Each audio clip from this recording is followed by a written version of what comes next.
The black SUV door slammed shut right in front of me.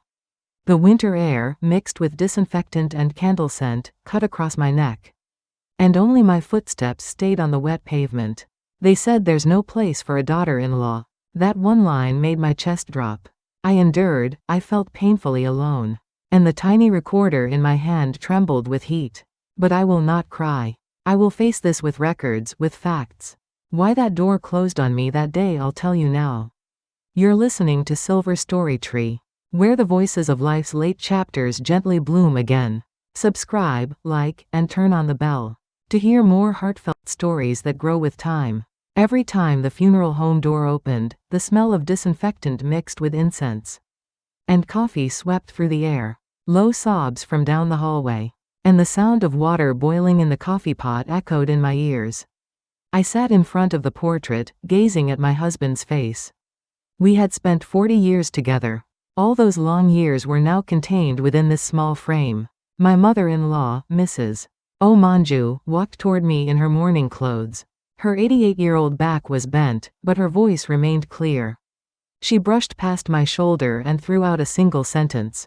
She asked if an orphan like me was eyeing our family's assets. I felt like I couldn't breathe. The mourners around us all turned to look at me. I could hear the deaconesses whispering. The murmur spread that I wasn't even really the daughter-in-law. My sister-in-law Park Seon-hee dropped a black envelope into my hand. She said it was for transportation. She told me that only blood relatives could enter the burial site. She added that my name wasn't on the list. As I listened to her words, I looked at the condolence book on the wall. My name was there, written in my own hand. A black SUV was waiting in front of the funeral home to go to the burial site. The doors opened one by one and family members climbed in. My mother-in-law, my sister-in-law, my nephews and nieces. I stood next to the car. No one told me to get in. The last door slammed shut right in front of my nose. My reflection in the black vehicle looked distorted. The car drove away. Under the winter sunlight, only a long shadow remained on the asphalt. I went back into the empty funeral home and knelt before the portrait. Looking at my husband's photo, I whispered softly, "Honey, I'm going to hold this ground." Behind me, one of the church deacons muttered. She said she heard I wasn't really the daughter-in-law. That's what my mother-in-law had told her. She said someone with not a drop of blood relation was pretending to be family. I took out a small recording pen from my bag. It was a palm-sized device. My husband had given it to me as a birthday gift 3 years ago. Cold sweat made the pen slip in my hand. With trembling hands, I pressed the red button. My mother-in-law came back to me. In the empty hall after all the mourners had left, she spoke with a sneer. She asked if the documents I collected would make me any money. She said scraps of paper wouldn't be worth a penny. I didn't answer. The red light on the recording pen was blinking. Outside, I could hear the number 7 subway passing by. The metallic sound of the train coming from Main Street tore through the air, long and sharp. I packed my bag as I listened to that sound. As I walked out the funeral home door, my sister-in-law's voice flew at me from behind. She said this house's door would never remember the sound of my footsteps. I walked toward Main Street without looking back. The cold December wind slapped my cheeks.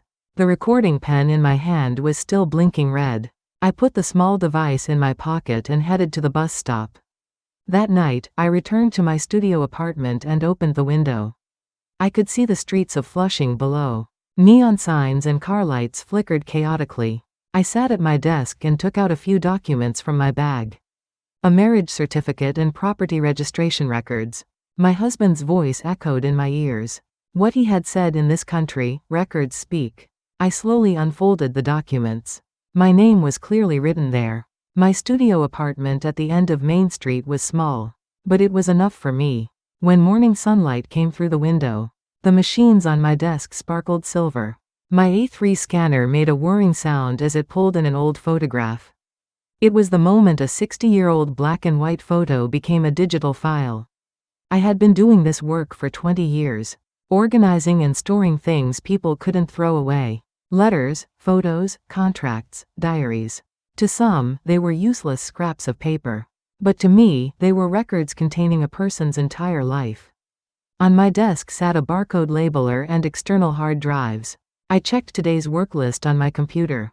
3 estate boxes from Brooklyn, document scanning work requested by a Bronx nursing home, and a contract digitization job for a Manhattan law firm. I opened the first box. A bundle of yellow stationery emerged. Letters sent from Korea in the 60s. I read and organized each one, the ink-stained handwriting blurred in places. I muttered softly to myself. Records are not meant to be discarded. It was something my husband Do-yoon always said. He was obsessed with records. He never threw away even a single receipt or memo. At first, I didn't understand. I asked him why he tried to keep everything like this. My husband smiled and answered. He said that in this country, records speak. He said when words don't work, paper is the only thing that can prove anything. After finishing my morning work, I went to the deli around the corner. I ordered a bowl of clam chowder, what I always ate. I sat alone at a small table and ate the hot soup. Outside the window, I could see the streets of Flushing. People came and went busily, and buses stopped and started repeatedly. Back in my apartment, I took out my husband's notebook. The leather cover was worn, the corners frayed. When I opened it, my husband's handwriting appeared. The pressed letters left marks on the paper. In this country, records speak. The same sentence was repeated on several pages. I held the notebook to my chest and closed my eyes for a moment. In the afternoon, I printed out the marriage certificate. PDF I had received from the NYC City Clerk's office. 1 page, 2 pages. I printed 5 copies total and put each one in a clear protective sleeve. My fingertips grew cold. This document was the only thing that proved my existence. I went to the Queens Public Library to check the property registration list. I stood in front of the self-print machine and touched the screen. It was property records I had searched in the Acris system. My name was listed as a co-owner. I slowly folded the printed documents and put them in a file. In the evening, a text message came to my phone. The saved name was Manju88. It was my mother-in-law's phone number. The text was short. Just give up. I read the message and put down my phone. I took out the recording pen from my desk drawer. I pressed the small red button. Recording started with a beep. I spoke quietly. I clearly stated today's date and time and read the text message content. I added at the end, recording this. At 9 in the evening, a call came from an unknown number. I hesitated for a moment before answering. An unfamiliar male voice spoke. He said to come to the cemetery, that he had something to tell me. I asked when. He replied 10 o'clock tomorrow morning. Then he hung up. I put down my phone and looked out the window. The Flushing night was still noisy. Car horns and people's laughter mixed together. I sat at my desk and began making a list of documents to take tomorrow. Marriage certificate, property registration, death certificate, family relationship certificate. I checked each one and organized them in files. It was the way my husband always did it. I didn't go to bed until after 2 in the morning. When I closed my eyes, I saw that door from the funeral home again. The black door that had slammed shut in front of me. I pulled the blanket up and whispered, "Tomorrow, I will open the door." The Q13 bus stopped at the station. The door opened with a hiss. I grabbed the handrail with gloved hands and climbed aboard. Inside my bag were notepaper, a pen, and the file of documents I had organized yesterday. Departure. The bus began to move slowly. The streets of Flushing flowed past the window. Korean shop signs passed by one. I held the bag on my lap tightly. The Long Island Cemetery was on the outskirts of Queens. I got off the bus and walked 10 more minutes. Bare tree branches lined both sides of the road. Snow from last night hadn't melted yet and remained as patches. Cold wind pierced through my collar. The cemetery gate. The iron gate creaked open. The caretaker came out of a small office. A white man who appeared to be in his late 60s. I greeted him briefly and stated my business. I said I had come regarding a dispute. The caretaker nodded. He said disputes start with documents. He said I needed the burial plot management contract and proof of ownership. I took the file out of my bag. I showed him the marriage certificate. The caretaker read it slowly. He nodded and asked if he could make a copy. I told him to go ahead. I left the cemetery and took the bus again. This time I headed to Queens Surrogates Court. The probate court. At the information desk on the first floor of the courthouse. I received a guide to mediation procedures. I read through the documents and highlighted important parts with a marker. Spousal rights, inheritance shares, mediation application methods. I read each one carefully. After leaving the courthouse, I logged into New York City's property search system again. ACRIS. A list of properties jointly owned by my husband and me appeared. My name was clearly written there. It was marked as a co-owner's share. I captured the screen and saved it. I pressed the print button. In the afternoon, I called a community legal aid center. A Korean-American lawyer provided consultation. I briefly explained the situation. What happened at the funeral, being denied access to the burial site. The attitude of my mother-in-law and sister-in-law. The lawyer advised me. He said to go for mediation first. He said litigation takes a lot of time and money. He said if an agreement was possible through mediation, that would be the best option. I said I understood. I asked how to apply for mediation. The lawyer kindly explained. He texted me a list of required documents. Back home, I filled out a certified mail form from the post office. It was a content certificate to send to my mother-in-law and sister-in-law. An official notice stating my intention to mediate the inheritance dispute. If sent by registered mail, I could confirm receipt. I wrote the address on the envelope and attached stamps. My hands trembled, but I didn't stop. I took out my phone and checked the call history. The last call with my sister-in-law was saved. I backed up that file separately. It had recorded her saying that daughters-in-law are not family. I hung a whiteboard on the office wall. I took a blue marker and drew a timeline. The date of marriage registration. Property acquisition date, husband's death date, funeral date, today. I connected the dots with lines. I also organized a list of evidence. Marriage certificate, property registration, call recordings, text message history. Cemetery caretaker interview records. I checked each one and assigned file numbers. At 6 in the evening, I went to the cemetery again. The sunset was fading. I stood in front of my husband's grave. It was a spot where no headstone had been erected yet. Only a temporary marker was placed there. I knelt down. As I was tidying up the flower vase base, I felt something. A silver envelope was hidden under the base. I picked up the envelope. My name was written in my husband's handwriting.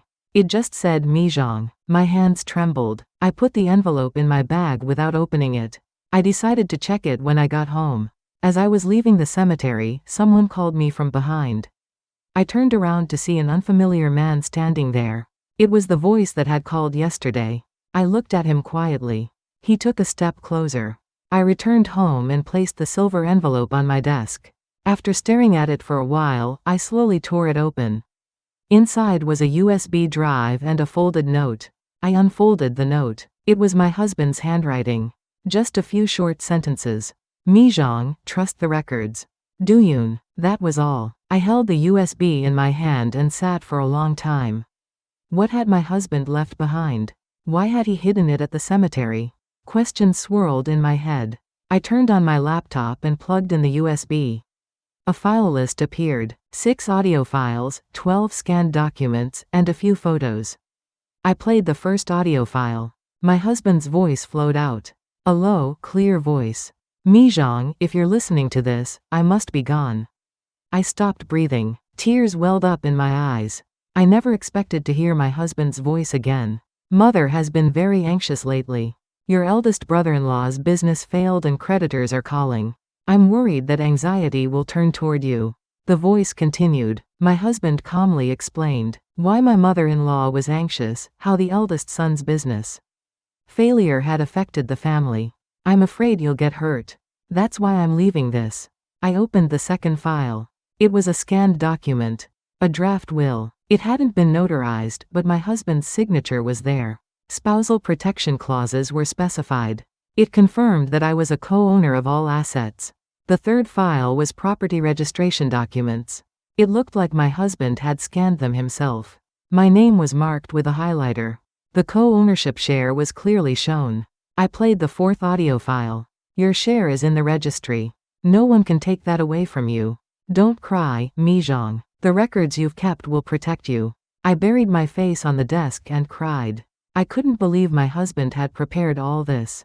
The fact that he had tried to protect me until the very last moment pressed down on my chest.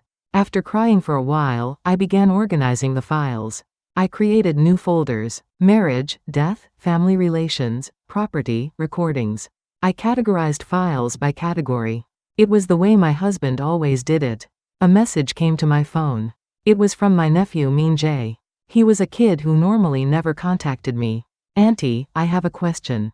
I replied. "What is it? You're the co-founder of Memoria, right?" I put down my phone. How did he know? The company had been operated in complete secrecy. I had never shown my face. Only my partner was publicly known. Another message came. "There are traces online. I found it in the property records." I hesitated for a long time before answering. I said yes. Min Jae replied, "Grandma doesn't know, right? Who you are." I didn't answer. There was a knock on the front door. It was after 9 at night. I carefully approached the door. "Who is it?" "Kim Youngbi. I'm Do-yoon's friend." I opened the door. A man who appeared to be in his early 70s stood there. It was the person who had called me at the cemetery. "Please come in." Kim Youngbi entered the small living room. As he sat on the sofa, he spoke. "Do-yoon entrusted this to me. He said to give you this if you were struggling." He handed me another envelope. I received it and opened it. Inside was a single memo. "A frontal assault is the answer." Those were Do-yoon's last words. Kim Youngbi stood up and said, "Do-yoon believed in you. He said you would win." He left. I held the memo and sat back in front of my laptop. I opened the last file on the USB. It was a short audio file. "That day, the door will open again. You will open it, Mi-jong." I stopped the recording and looked out the window. The Flushing night was deepening. I began writing what I needed to do tomorrow. Family mediation application, evidence organization, preparation to disclose company information. As my husband said, a frontal assault. The conference room at the Flushing Community Center was smaller than I expected. A rectangular table and 8 chairs were all there was. Fluorescent lights filled the space with white light. I arrived first. I took out a stack of documents from my bag and organized them on the table. Marriage certificate, death certificate, property registration, draft will, call transcripts. I laid them out one by one in order. The door opened. My mother-in-law entered. She wore black clothes and leaned on a cane. My sister-in-law followed behind her. Her expression was stiff. The mediator greeted us. She was a Korean-American female lawyer. She said everyone should take their seats. I made eye contact with my mother-in-law. She averted her gaze. My sister-in-law crossed her arms and glared at me. The mediator spoke. She said today was a time to confirm facts before emotions. She told us to present the materials each side had prepared. I pushed the first document toward the center of the table. It was the marriage certificate. "I am the legal spouse." My sister-in-law scoffed. Her expression said, "So what?" I took out the second document. Property registration. My co-ownership share of the Flushing property is clearly stated. The mediator took the document and read it. She nodded and said she confirmed it. My mother-in-law looked at my sister-in-law with anxious eyes. My sister-in-law spoke. She said the cemetery still belongs to blood relatives. She said there was no place for a daughter-in-law to enter. I presented the third document. It was the cemetery management contract. Spousal rights clauses were marked with a highlighter.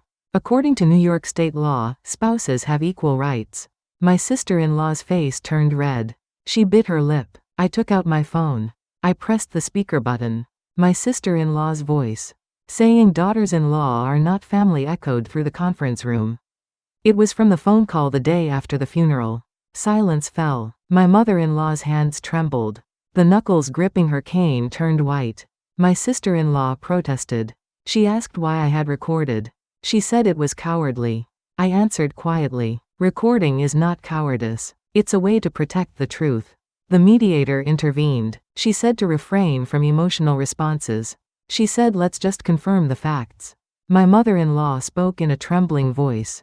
She said she was out of her mind back then. She said she was crazy because of her eldest son's debt.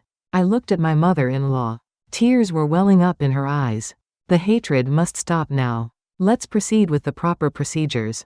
I took out my last card. I placed my laptop on the table and turned the screen around. The Memoria Company dashboard appeared.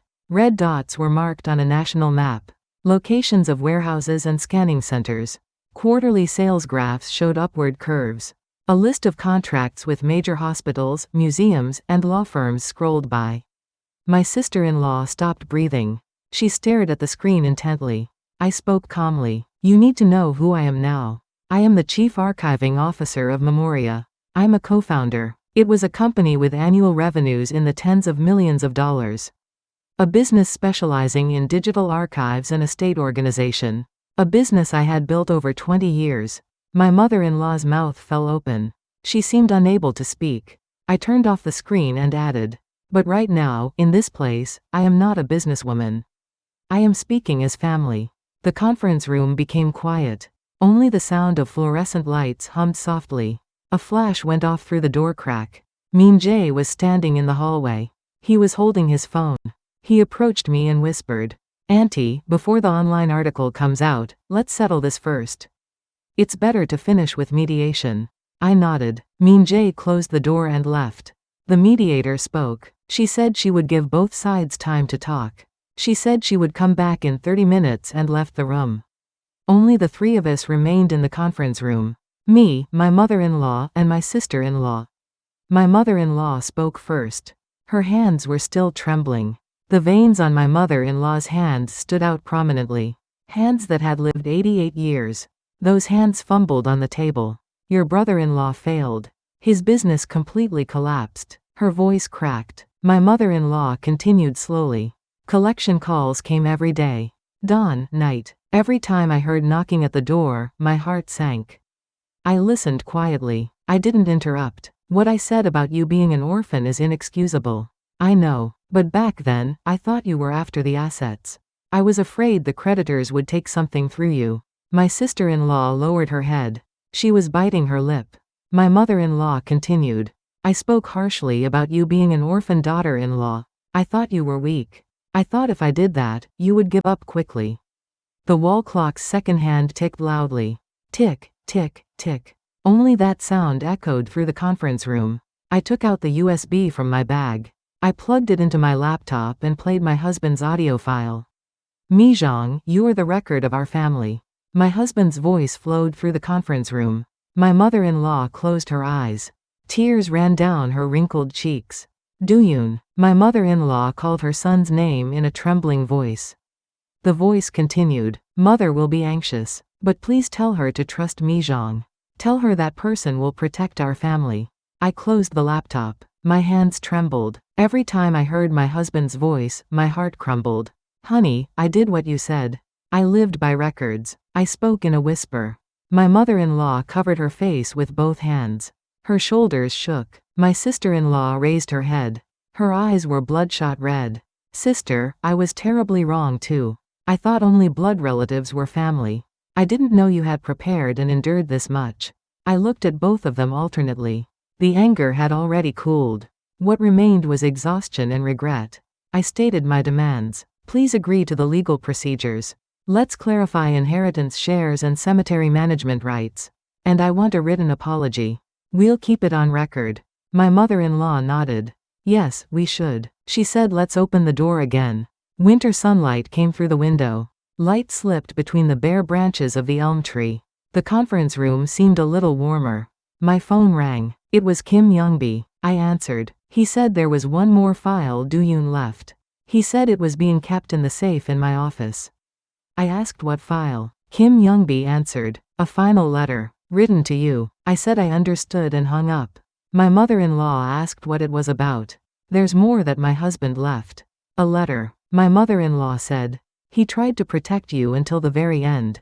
I'm sorry, Mijong. I bowed my head instead of answering. I felt like tears would fall. I held them back. The mediator came back in. She asked if there was an intention to settle. I nodded. My mother-in-law and sister-in-law agreed too. The mediator said then we would move to the next step. She said let's draft the inheritance division and cemetery management regulations. She said consultation with a lawyer would be necessary. As I packed my bag, I looked out the window. I could see the streets of Flushing below. People came and went, buses stopped and departed. Daily life continued. My mother-in-law held my hand. Her wrinkled hand was warm. Let's eat. Let's eat together, Mijong. I nodded. Yes, mother. The hallway of Queen's Surrogate's Court was quiet. Footsteps echoed on the marble floor. I entered the mediation room with the lawyer. The Inheritance Division mediation application was filed. The assigned judge would review the case. The lawyer said the process would be smooth since both sides had agreed. A mediation date was set. 2 weeks later, Tuesday at 10 in the morning. I marked it on my calendar. There were many documents to prepare in the meantime. Asset inventory, inheritance tax-related materials, draft cemetery management regulations. I prepared them one by one, checking each off. My mother-in-law wrote a written apology. It was a letter handwritten by her. 2 pages long. It contained apologies for the insults at the funeral, the orphan remarks, and the denial of cemetery access. There was a reading ceremony in a small room at the community center. My mother-in-law read the apology in a trembling voice. I had turned on the recording pen. I recorded the entire process. To Mijong, I apologize for what I said and did. Calling you an orphan was an inexcusable wrong. I acknowledge that you are family. My mother-in-law's voice kept breaking. My sister-in-law patted her mother's back. The reading ended. I stopped recording and saved the file. I noted the date, time, and location. The mediation date arrived. The settlement was read before the judge. Inheritance shares, cemetery management rights, and cost sharing. Methods were specified. The judge asked, "Did both sides agree?" I answered that I agreed. My mother-in-law and sister-in-law gave the same answer. We signed the mediation agreement. The court seal was stamped. It now had legal effect. After leaving the courthouse, I went to the city register's office. I applied to update the records in the ACRIS system. It was the work of clarifying the joint ownership shares. The staff member reviewed the documents. She said it would take about a week. She said she would notify me by text when it was complete. We drafted a joint burial plot maintenance cost agreement. We shared the spring and fall maintenance schedule on a calendar. My sister-in-law entered the schedule on her smartphone. I convened a company board meeting. My partner and key employees gathered. We reaffirmed the principle of protecting family privacy. We decided to keep my identity confidential to the public. But we made one decision. We decided to donate part of our quarterly profits to scholarships for orphanages and foster families. Because I was an orphan too. It was a way to reconcile with that past. I also made an agreement to support my mother-in-law's medical expenses. I decided to help with health insurance copays and some nursing care costs. I worked with a financial expert to settle the details. I went to meet Kim Youngbi. His office was in Manhattan, a small accounting firm. He handed me the promised letter, an envelope with my name in my husband's handwriting. Kim Youngbi said, "Dooyun left this with me a year ago. He said it was in case of anything unexpected." I received the envelope and held it to my chest. Kim Youngbi offered coffee, but I declined. I wanted to go home and read it alone. I returned to my studio apartment. I sat at my desk and opened the envelope. 2 sheets of stationery came out. It was my husband's handwriting. Clearly written sentences caught my eye. "Mijong, when you laugh, our home lives. Your laughter fills this house. Even when I'm gone, please laugh. That's my last request." I cried as I read the letter. Tears fell on the paper and spread. My husband's handwriting blurred. A text came to my phone. It was a notification from the city register's office. The content said the record update was complete. At the same time, a call came in. It was my mother-in-law. "Mijong, that thing Dooyun said. Can you say it again?" I looked down at the letter and read it to her. "When you laugh, our home lives." My mother-in-law sobbed quietly. I wiped my tears too. "Mother, I'll laugh now." The scanner sits on my office desk. The labeler and external hard drive are also in their places. I press the red record button. It's time to record the epilogue. Today's story is the sound of a door opening again. I speak slowly. In front of the microphone, I recall the past 3 months. I bring up those words I heard at the funeral home again. My mother-in-law's sneer asking if the documents I collected would make me money. I flip that sentence over, word by word. Records protect people. A single piece of paper proves dignity. Documents speak the truth. I breathe in deeply. My breath fills the room. The marriage certificate proved I was the legal spouse. The property registration confirmed joint ownership. The call recordings documented discriminatory remarks. The USB my husband left conveyed the truth. Each one was a puzzle piece. Those pieces came together to prove my existence. I ate soup at a Korean deli in Flushing with my mother-in-law. The hot broth warmed my insides. My mother-in-law added more kimchi to my bowl. "Mijong, you have to eat well. Let's live together now." I picked up my spoon and answered, "Yes, mother. Let's live together." As I ate, I looked outside the window. The streets of Flushing were busy. People shopped, took buses, and continued their daily lives. I was returning to that daily life too. I walked the path to the Long Island burial ground again.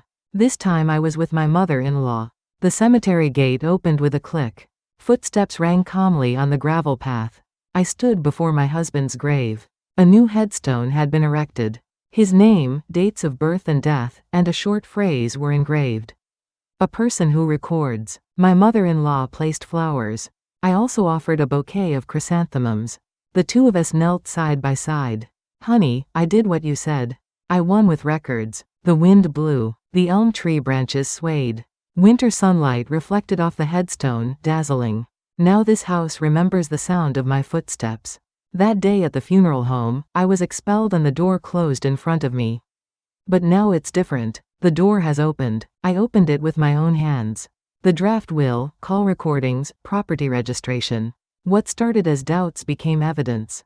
Evidence brought resolution. Resolution protected dignity. I returned to the office and held my mother-in-law's hand. Her wrinkled hand gripped mine tightly. "We reduce anxiety with records and fill our hearts with food, mother." My mother-in-law smiled. In her 88-year-old face, the wrinkles deepened. But that smile was warm. Min Jae entered the office. He was holding some documents. "Next quarter's business plan. Auntie, the orphanage scholarship program got approved. It starts next month." I nodded. It was the moment when my past as an orphan turned into work that would help someone's future. I sat back at my desk. I resume recording. It's time to say the last sentence. There is something we must do first in a foreign country. Believe in ourselves, and record. When words don't work, documents can prove. When prejudice attacks, records can protect. When lonely, procedures can support. I am an immigrant. I was an orphan, a daughter-in-law, and now I am a survivor. A single document, one audio file was my weapon. Those words my husband left ultimately changed my life. In this country, records speak. I stop recording and save the file. I enter the date and title. The day the door opened again, I write. Sunset falls outside the window. Orange light descends on the streets of Flushing. The day is ending. I pack my bag. It's time to go home. My mother-in-law is preparing dinner. She told me to eat together. As I leave, I look back. The lights in the office go out one by one. The scanner and labeler remain only as silhouettes in the darkness. I walk down the hallway. Footsteps echo quietly. I go down the stairs and out to the street. I wait for the number 7 train at the bus stop. Metallic sounds approach from far away. The train is coming. My phone rings. It's my mother-in-law. A text came. "Come quickly. I made soup." I smile and reply. "Coming now, mother." The train arrives. The doors open. I get on. I never knew those words would come back like this. My husband's whisper to trust the records. I look out the window. Flushing flows by. Lights sparkle. I survived in this city. I fought with records and won with procedures. The train picks up speed. I close my eyes. I hear my husband's voice. "When you laugh, our home lives." I smile. Quietly, alone. But that smile is real. The door has opened again. I opened it. Everyone, if you've ever faced something like this, I offer you my heart. Today I learned that the proper process is stronger than prejudice. And that keeping a record can restore dignity that once felt shaken. It's not too late. Hope is still beside us. The courage to begin again is quiet, but it lasts. Please share your thoughts and experiences in the comments. If this brought you even a little comfort, I'd be grateful for your subscription and a like. And if someone comes to mind, please pass this story along. Thank you sincerely for listening. I wish you health and peace.